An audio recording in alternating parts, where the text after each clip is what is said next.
नमस्कार learn English चैनेले सबाइके स्वागत जानाई। नतून एकटी क्लास नतून एकटी टपिक। आपनारा निश्चयई इंग्रेजी चर्चा चालिए जाच्छेन एबं आमार भिडियोगुलो निश्चयई देखछेन परपर एबं स्किप ना करे देखबेन, केनना स्किप करले कि हय आर्धिक जिनिस आपनि बुझते पारलेन बा बुझते पारलेन ना।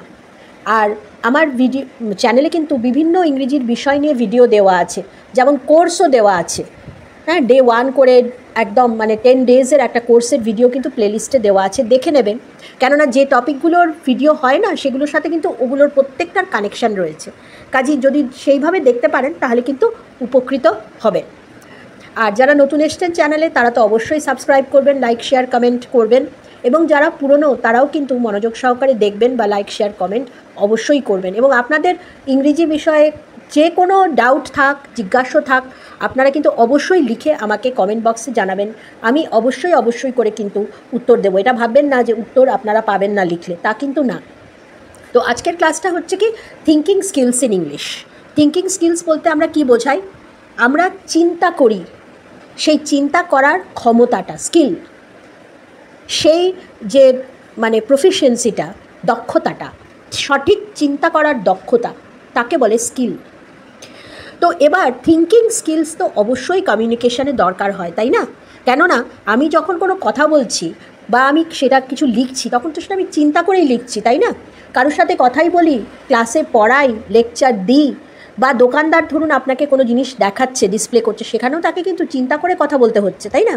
আপনি কিছু কিনতে গেছেন সেখানেও আপনাকে চিন্তা করে কথা বলতে হচ্ছে। আপনি ডাক্তারখানায় গেছেন, আপনি ওষুধের দোকানে গেছেন, আপনি এমনি মার্কেটে গেছেন, মলে গেছেন, আত্মীয় পরিজনের সাথে কথা বলুন, বন্ধু বান্ধব পারিবারিক কথাবার্তা ফ্যামিলিতে যে কথাবার্তা হয় সেখানেও কিন্তু আপনার থিঙ্কিং প্রত্যেকটা জিনিসে মানে ল্যাঙ্গুয়েজ কিন্তু থিঙ্কিং স্কিলের সাথে ওতপ্রোতভাবে যুক্ত। There is a very very close relation between thinking and communication because it is through language that we understand the world.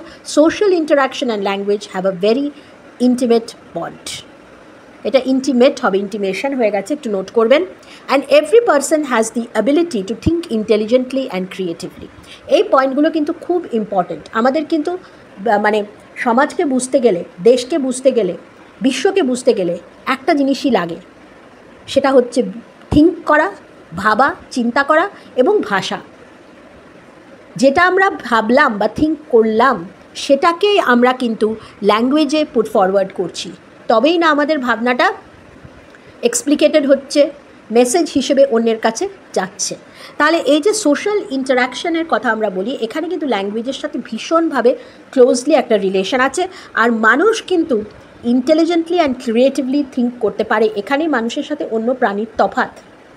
মানুষের মধ্যে লজিক আছে, মানুষের মধ্যে রিজন আছে, মানুষের মধ্যে কিন্তু চিন্তা করা এবং ভাবনা করার ক্ষমতাটা ভগবান দিয়েছেন। তো সেই কারণেই প্রত্যেক মানুষের কিন্তু চিন্তা শক্তি আছে, যেটার ব্যবহার করে তবেই না আমরা ভাষা সঠিক প্রয়োগ করতে পারবো। এবং সেই চিন্তাটা যদি আমাদের ঠিকভাবে না হয় তাহলে কিন্তু ভাষাটা ঠিকভাবে আমরা বলতে পারবো না। Hour thoughts are the raw materials for communication in any language. Obviously একটা রান্নাতে যেমন র মেটেরিয়ালস লাগে, তাই না? ভেজিটেবলস লাগে, fish, meat, spices, oil, chilli, red chilli, বিভিন্ন জিনিস লাগে, আরও আপনি যা যা ব্যবহার করবেন সেগুলো ছাড়া রান্না হবে না। ঠিক সেরকম কমিউনিকেশনেও কিন্তু আমাদের র মেটেরিয়াল হচ্ছে আমাদের ভাবনা, আমাদের থটস। এবং আমরা যে ল্যাঙ্গুয়েজটা বলছি সেটা কিন্তু ভাষা আমাদের শেপ করছে, ভাষা তার সে একটা রূপ দিচ্ছে তাকে। আমাদের থটটা তো আমরা এক্সপ্লিকেট করব কিভাবে? আমি কি ভাবছি একটা কোনো জিনিস সম্বন্ধে, একটা কোনো দৃশ্য দেখলাম, সেটা সম্বন্ধে আমার ভালোও লাগতে পারে, খারাপও লাগতে পারে। তো সেইটাকে আমি যখন ব্যক্ত করব, এক্সপ্লিকেট করব, এক্সপ্রেস করব, কমিউনিকেট করব অন্যের সাথে, তখন কিন্তু একটা জিনিসেই আমার লাগবে, সেটা হচ্ছে ল্যাঙ্গুয়েজ। এবং this is true of all languages around the world. এটা কিন্তু শুধু ইংরেজির ক্ষেত্রে না। তবে তাহলে ইংরেজি নিয়ে এত কথা বলছি কেন? হ্যাঁ, অবশ্যই বলছি এই কারণে, কারণ আমাদের ক্লাসটা ইংরেজি শেখানোর ক্লাস এবং আপনারাও শিখতে আসছেন, যারা দেখছেন ভিউয়ার্স, তারা কিন্তু ইংরেজিটা আরও ভালো করে যাতে শিখতে পারেন, বলতে পারেন, লিখতে পারেন, সেই কারণেই কিন্তু এই টাইপের ভিডিওগুলো দেখে থাকেন। সেই জন্য এখানে ইংলিশ কথাটাই বলা হচ্ছে। এবার কমিউনিকেট করবো যখন আমি ভাষার সাহায্যে, তাহলে কী টাইপের থিঙ্কিং স্কিলস আমার লাগবে? থিঙ্কিং স্কিলস বলতে অ্যাকচুয়ালি আমি কি বোঝাচ্ছি? কমান্ড ওভার বেসিক ফ্যাক্টস, মানে আমি যেই বিষয়টা নিয়ে কথা বলছি, যেটা নিয়ে আমি বলবো, সেটার ওপরে আমার অনেকখানি জ্ঞান থাকা চাই, তবেই না আমার ভাবনাটা সেই মতো হবে। আমি একটা ছোট্ট উদাহরণ দিচ্ছি। একটা এসে আপনি কাউকে লিখতে বলছেন, ঠিক আছে? ধরুন তার স্কুলের ওপরে আপনি এসে লিখতে বলছেন। এবার সে যদি তার স্কুলটা কী, স্কুলের ওপরে কী লিখতে হবে, এই জিনিসগুলো যদি নাই বা জানলো, তাহলে তার কিভাবে সে ভাষার মধ্যে দিয়ে কী তাহলে লিখবে, কন্টেন্টটা তার কী হবে?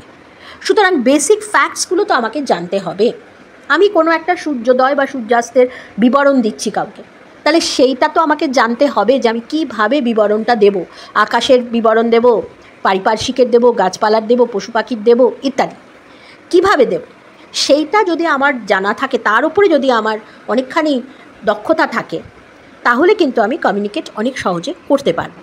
তারপরে হচ্ছে প্রফেশনাল আন্ডারস্ট্যান্ডিং, মানে আমি কি ব্যাপারে করছি, এটা কি একটা ক্যাজুয়াল আলোচনা, এটা কি একটা কাউকে নোটস দেওয়া বা কাউকে শেখানো, কি বিষয় প্রফেশনাল, মানে আমি কি পারপাসটাই করতে চাইছি, সেইটা কিন্তু আমার দরকার। আর আজকালকার দিনে প্রফেশনাল কথাটা কিন্তু খুব বেশিভাবে আলোচিত, কেননা সব কিছুতেই প্রফেশনালিজম না থাকলে এখনকার দুনিয়া কিন্তু কাজ করা খুব ডিফিকাল্ট। সুতরাং প্রফেশনাল, আপনি যখন একটা সেলসম্যান হচ্ছেন, তখন আপনি এক জায়গায় একটা প্রোডাক্টের প্রমোট করতে গেছেন, তখন সেই প্রফেশনাল আইডিয়াগুলো আপনাকে ভেগ কথা বললে হবে না। আপনি ডিরেক্ট টপিকটাকে নিয়ে সেইভাবে, মানে যে প্রোডাক্টটাকে আপনি প্রমোট করতে যাচ্ছেন, সেই প্রোডাক্টটার সম্বন্ধে আপনার বিশদভাবে অনেক কিছু জানতে হবে, এবং সেটা আপনাকে চিন্তা করে যেতে হবে যে কোন ফ্যাক্টটার পর আপনি কোন ফ্যাক্টটা বলবেন, কোন ফ্যাক্টটার পর আপনি কোন ফ্যাক্ট বলবেন। আদারওয়াইজ কিন্তু জিনিসটা এলোপাথারি হবে বা অগোছালো হবে, হ্যাফাজার্ড ইট উইল বি। তারপরে আসছে কি সেন্সিটিভিটি টু ইভেন্টস। এই যে বললাম, আপনি কোনো কিছুর বিবরণ দিচ্ছেন, সেখানে একটা ইমোশনাল ইমপ্রেশনিস্টিক ব্যাপার থাকবে, মানে আপনি কি ফিল করলেন। আবার ঠিক আপনি যখন একটা প্রোডাক্টের প্রোমো দিচ্ছেন, তখন কিন্তু যাদের জন্য আপনি প্রমোট করতে এসছেন, তাদের কথা মাথায় সেন্সিটিভিটি আপনার থাকবে, মানে তাদেরটা আপনি বুঝবেন যে এই কাস্টমারের জন্য আমি আজকে এই প্রোডাক্টটা ডিসপ্লে করতে এসেছি, তাহলে আমাকে কিভাবে বলতে হবে। হ্যাঁ, যেমন আপনি একটা স্যান্ডউইচ টোস্টার ডিসপ্লে করতে গেছেন একটা অত্যন্ত মধ্যবিত্ত ঘরে, সেখানে আপনি একভাবে বলবেন। আবার আমি সেই সেম স্যান্ডউইচ টোস্টার যখন আপনি একটু আরও বেশি হাইফাই ক্লাসে গিয়ে হয়তো বলবেন, সেখানে কিন্তু আপনার ল্যাঙ্গুয়েজটা অন্যরকম হবে, থট কন্টেন্টটা অন্যরকম হবে। তাই এই যে দুটো ডিফারেন্ট জিনিসের চিন্তা করে নেওয়ার ক্ষমতা, এটাই থিঙ্কিং স্কিলস। তারপরে আসছে কি, চিন্তা শক্তির সাথে অ্যানালিটিক আছে, প্রবলেম সলভিং, ডিসিশন মেকিং, এই স্কিলগুলো কিন্তু খুব ক্লোজলি রিলেটেড। আপনাকে অ্যানালিটিক্যাল হতে হবে। প্রবলেম মানে কোনো অসুবিধা অ্যারাইজ করলে সেটাকে আপনি সলভ করবেন কি করে। যেমন আমি সাধারণ উদাহরণটা দিচ্ছি, আপনি একটা স্যান্ডউইচ টোস্টারের করতে গেছেন, প্রমোট করতে গেছেন, এবার করতে গিয়ে আপনি অনেক প্রশ্নের সম্মুখীন হচ্ছেন কাস্টমারের কাছ থেকে, তাহলে সেইটা আপনি কিভাবে ট্যাকেল করবেন, আপনি কিভাবে তাকে অ্যানালিটিক্যালি বোঝাবেন যে আপনার প্রোডাক্টটা অন্য প্রোডাক্টের থেকে, অন্য কোম্পানির প্রোডাক্টের থেকে অনেক বেশি বেটার। এটা তার মাথায় তো আপনাকে ঢোকাতে হবে, তবে তো সে আপনার জিনিসটা কিনবে। কারণ দেখুন, স্যান্ডউইচ টোস্টার বা রুটি মেকার অনেক কোম্পানির আছে।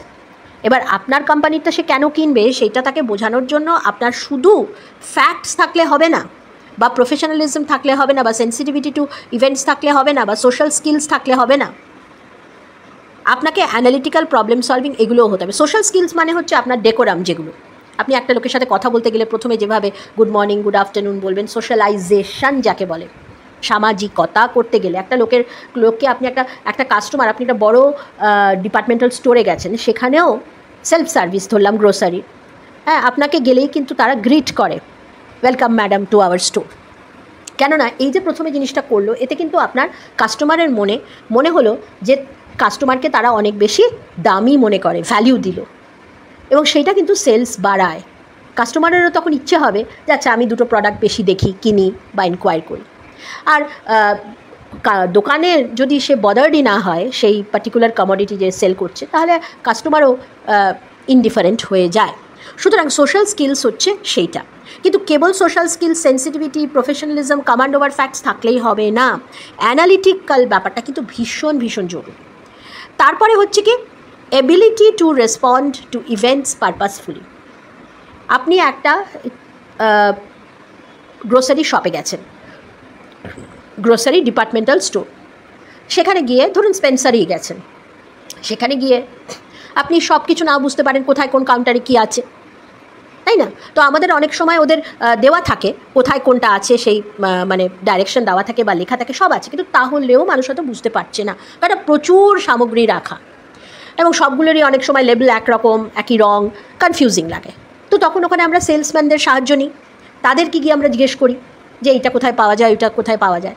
তাহলে এই যে আমি জিজ্ঞেস করছি, তখন যদি আমি রেসপন্সটা পারপাসফুলি পাই, মানে আমার যে প্রয়োজন সেইটাকে মেটানোর রেসপন্সটা আমি পাই, তবেই না কাস্টমার হিসেবে আমি কিনবো, ঠিক কি না? Then only I will go and buy, then only I will feel interested. তাহলে এইটা কিন্তু সেই দোকানদার বা সেই আউটলেটের সেলস পার্সনদের কিন্তু ফার্স্ট অ্যান্ড ফরমোস্ট ডিউটি। তারপরে হচ্ছে কি ব্যালেন্সড লার্নিং হ্যাবিটস। আমাকে ভাষাতে প্রয়োগ করতে গেলে আমাকে জিনিস শিখতেও হবে, যে কিভাবে আমি থটসগুলোকে পরপর বলবো, one related to the other, no loose ends hanging, no irrelevant ideas. তারপরে তো আছে সেলফ নলেজ, ক্রিয়েটিভিটি। এই দুটো তো ভীষণ ভীষণ জরুরি, সেলফ নলেজ অ্যান্ড ক্রিয়েটিভিটি। কেননা সেলফ নলেজ আর ক্রিয়েটিভিটি, সেলফ নলেজ আমাদের কী দেয়? কনফিডেন্স দেয়, আত্মবিশ্বাস দেয় যে আমি জানি।